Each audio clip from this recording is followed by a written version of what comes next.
Avant d'aborder l'essentiel du propos, il est nécessaire de revenir sur un point qui a suscité de nombreuses réactions ces derniers jours.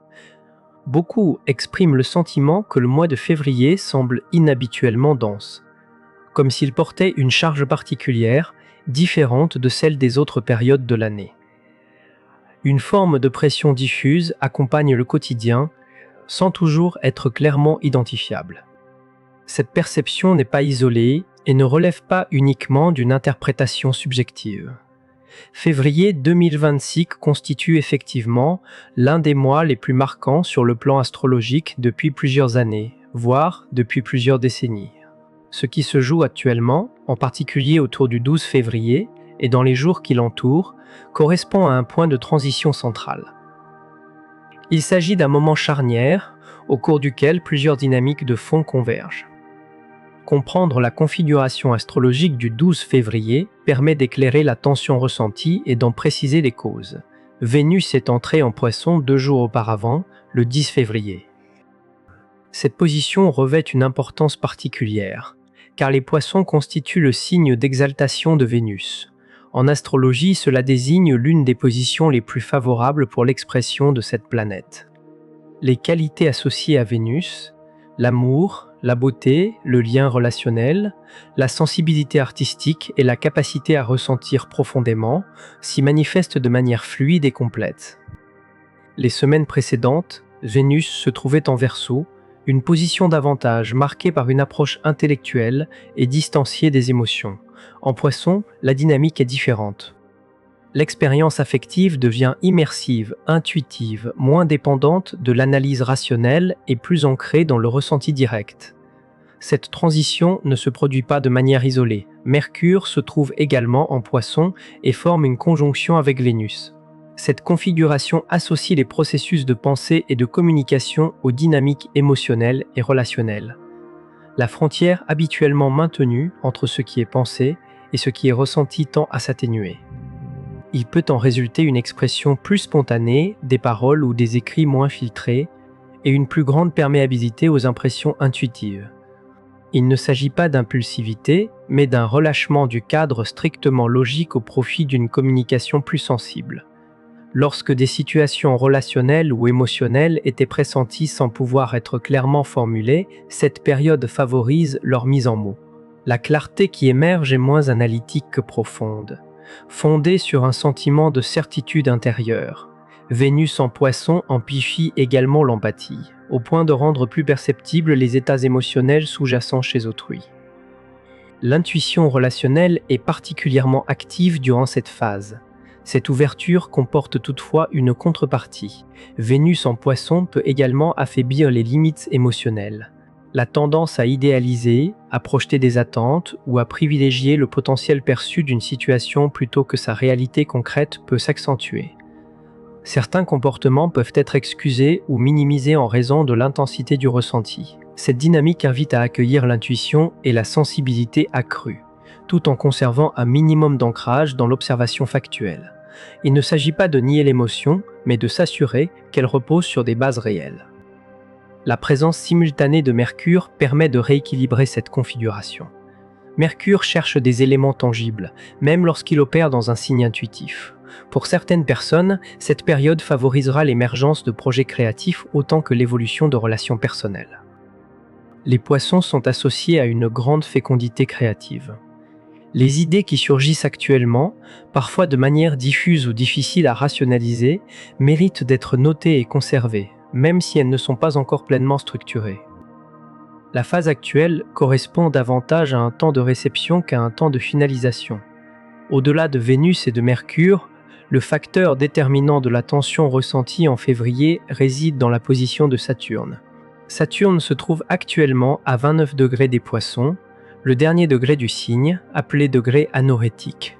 Ce degré concentre de manière intense l'ensemble des thèmes du signe concerné comme une synthèse finale avant un changement de cycle. Saturne à ce degré agit comme un point de bilan. Le 13 février, Saturne entre en Bélier. Cette transition constitue l'un des événements astrologiques majeurs de la décennie en cours. Le 12 février marque ainsi la dernière journée complète de Saturne en Poisson pour plusieurs années. Saturne ne reviendra en Poisson qu'au début de la décennie 2050. Pour de nombreuses personnes, cela signifie que ce cycle ne se représentera qu'à un stade beaucoup plus avancé de la vie. Saturne transite les Poissons depuis mars 2023, soit près de 3 années au cours desquelles il a invité à structurer des domaines habituellement difficiles à formaliser, la spiritualité, la créativité, la guérison émotionnelle, l'intuition et l'univers intérieur. Ce transit a demandé de prendre ces dimensions au sérieux, de les inscrire dans des engagements concrets, plutôt que de les laisser à l'état de concepts abstraits. Pour certains, cela s'est traduit par la construction d'une pratique spirituelle ou créative. Pour d'autres, par la confrontation à des processus de deuil, de guérison ou à la nécessité de reconnaître des aspirations longtemps différées. Saturne en Poisson a également mis en lumière les zones où des idéaux ou des discours spirituels servaient à éviter des réalités plus tangibles. Ce transit a souvent eu pour effet de dissoudre certaines illusions. Des relations, des croyances, des représentations de soi ou des situations matérielles reposant davantage sur des attentes que sur des faits ont été progressivement clarifiés. Ce processus n'a pas toujours été confortable. Il a parfois impliqué une forme de douleur, non pas stérile, mais révélatrice. À son degré final, Saturne accentue cette dynamique et invite à identifier ce qui a réellement été intégré. Les éléments non résolus tendent à devenir plus visibles, accompagnés d'un sentiment d'urgence ou de nécessité de clôture. Une tonalité de mélancolie ou de nostalgie peut également émerger, non pas nécessairement liée à un objet précis, mais à la conscience d'une fin de cycle. Il s'agit effectivement de la conclusion d'une période de 3 ans, souvent accompagnée d'un bilan intérieur. Cette phase d'intégration est cohérente avec la nature des Poissons. Neptune, planète associée à ce signe, se trouve désormais à 0 degré du Bélier, après avoir quitté les Poissons plus tôt dans l'année, mettant fin à un cycle de 14 ans. La configuration actuelle associe donc Vénus et Mercure en Poissons, opérant sur le plan intuitif et émotionnel, tandis que Saturne s'apprête à rejoindre Neptune en Bélier. Saturne et Neptune formeront une conjonction exacte à 0 degré du Bélier le 20 février. Une telle conjonction dans ce signe ne s'est pas produite depuis plus de 2000 ans. Saturne entre dans cette zone dès le 13 février, amorçant une dynamique de fond qui explique en grande partie la densité ressentie durant ce mois. Pour comprendre la portée de cette conjonction, il est utile de rappeler que la dernière rencontre entre Saturne et Neptune a eu lieu en 1989, en Capricorne. Cette période a coïncidé avec des transformations historiques majeures, telles que la chute du mur de Berlin et l'effondrement de certains systèmes politiques en Europe de l'Est.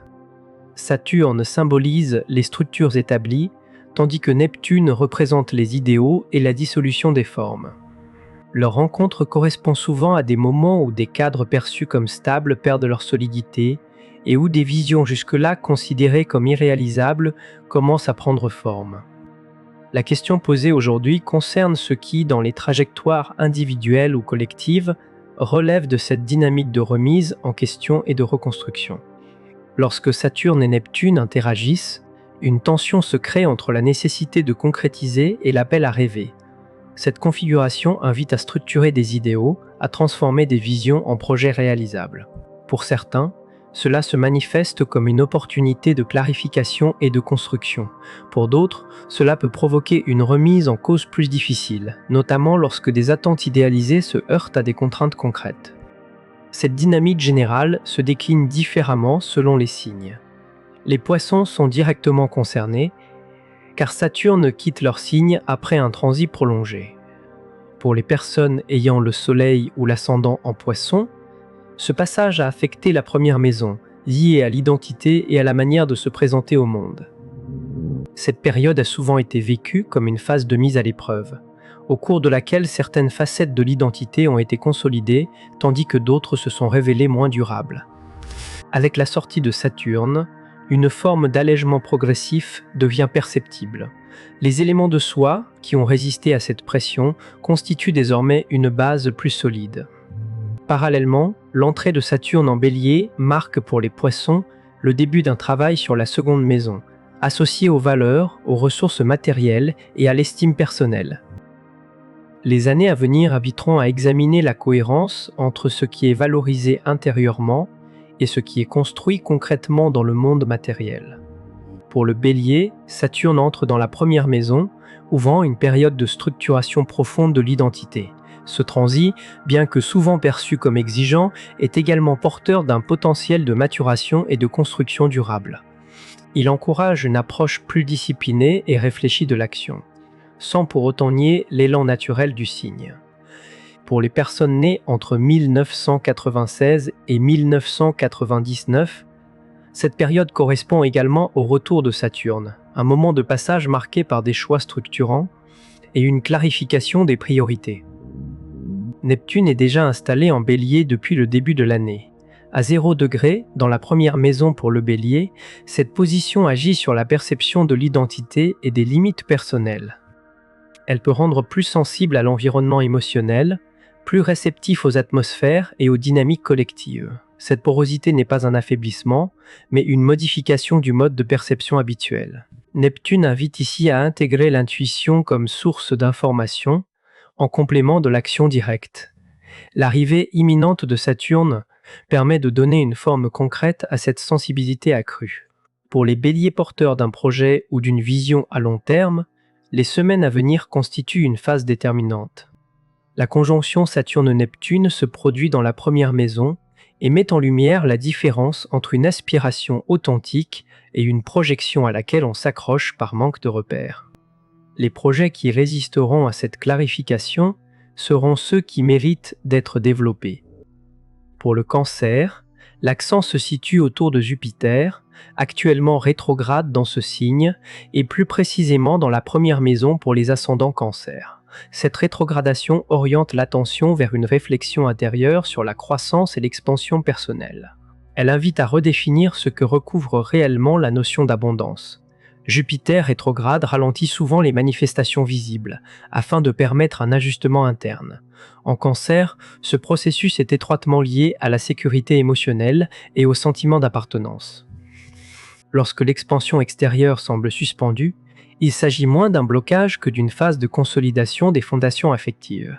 Jupiter redeviendra direct le 10 mars, et le travail engagé actuellement prépare les développements ultérieurs. La relation entre Vénus et Jupiter revêt également une importance particulière pour le Cancer durant ce mois. Vénus en Poisson forme un trigone avec Jupiter en Cancer, un aspect harmonieux qui favorise la fluidité et la coopération. Il s'agit d'un trigone d'eau, accentuant les thèmes de l'empathie, du soin et de la réciprocité émotionnelle. Cette configuration soutient naturellement le renforcement des liens relationnels et facilite une expression sincère des sentiments. Elle encourage également la capacité à recevoir, dimension parfois plus délicate pour le Cancer, mais essentielle dans cette période. Pour le Verseau, l'attention se porte sur l'éclipse solaire du 17 février qui se produit à 28° du signe. Le Soleil, actuellement à 23° du Verseau, s'en approche progressivement, plaçant déjà ce signe dans la phase dite de pré-éclipse. Cette période est souvent marquée par une impression d'instabilité ou de flottement autour de l'identité et de la direction personnelle. Les éclipses solaires dans le signe natal correspondent à des phases de réajustement profond de l'image de soi et des orientations de vie. Cette éclipse s'inscrit également dans un contexte plus large, impliquant Pluton, actuellement positionné au 1er degré du Verseau. Pluton agit sur des transformations lentes et structurelles liées à l'identité collective et aux dynamiques communautaires. L'éclipse invite à articuler l'identité individuelle dans ce cadre plus vaste, en questionnant la place du pouvoir personnel au sein des systèmes et des groupes. Un autre élément notable est le carré formé entre l'éclipse et Uranus, redevenu direct en Taureau le 3 février.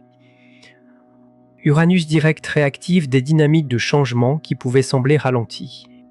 Cette combinaison peut rendre certains ajustements autour du 17 février plus abrupts dans leur manifestation, sans pour autant être négatifs. Elle clarifie des directions restées floues et remet en mouvement des situations en attente. Au-delà des spécificités liées au signe, le climat général est marqué par une phase de lune décroissante, associée à la période dite de la lune noire. Cette phase du cycle lunaire est traditionnellement orientée vers l'achèvement, le retrait et le lâcher-prise, en amont d'un nouveau départ. Elle ne favorise pas l'effort forcé, mais l'observation attentive de ce qui se termine naturellement. Les projets qui demandent une énergie disproportionnée sans produire de résultats cohérents peuvent être réévalués à la lumière de cette dynamique. La lune noire facilite une forme de lucidité intérieure, en réduisant le bruit extérieur et en mettant en évidence ce qui demeure essentiel. Dans le contexte d'une éclipse solaire imminente, cette phase prend une intensité particulière. Les éclipses ne sont généralement pas considérées comme des moments propices à la formulation d'objectifs rigides. Elles agissent davantage comme des catalyseurs de réajustement, apportant ce qui est nécessaire plutôt que ce qui est explicitement recherché. Clarifier, faire de la place et se détacher de ce qui n'est plus pertinent constitue une approche plus en phase avec cette énergie. Les pratiques simples de mise en ordre, qu'elles soient mentales, émotionnelles ou matérielles, trouvent ici leur pertinence. Le repos, au sens réel du terme, joue également un rôle important en préparant le terrain à des changements rapides à venir. Le 17 février marque le début d'un nouveau cycle lunaire et l'amorce d'une dynamique renouvelée.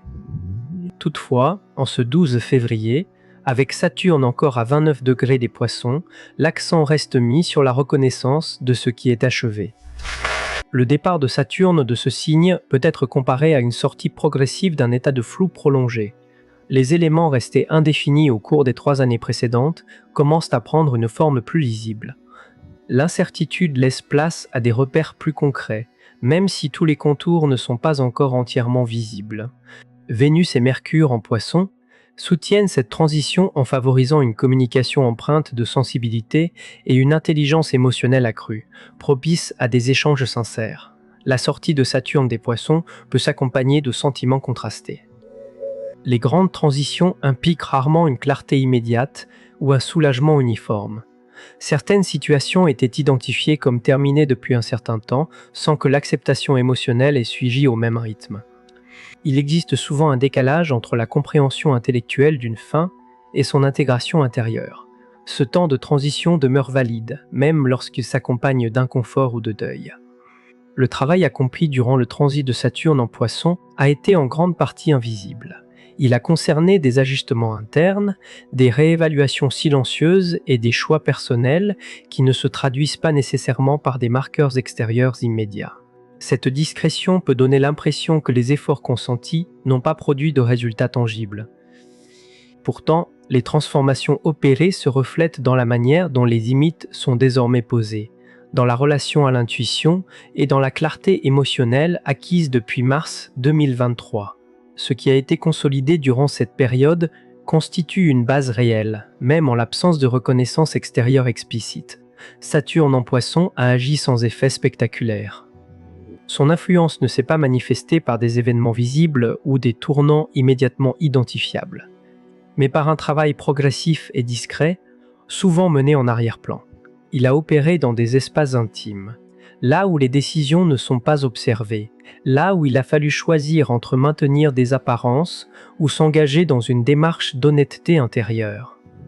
Ce transit a mis à l'épreuve la relation à la spiritualité, à la foi, à la vie intérieure, révélant ce qui relevait d'un engagement sincère et ce qui relevait d'une posture.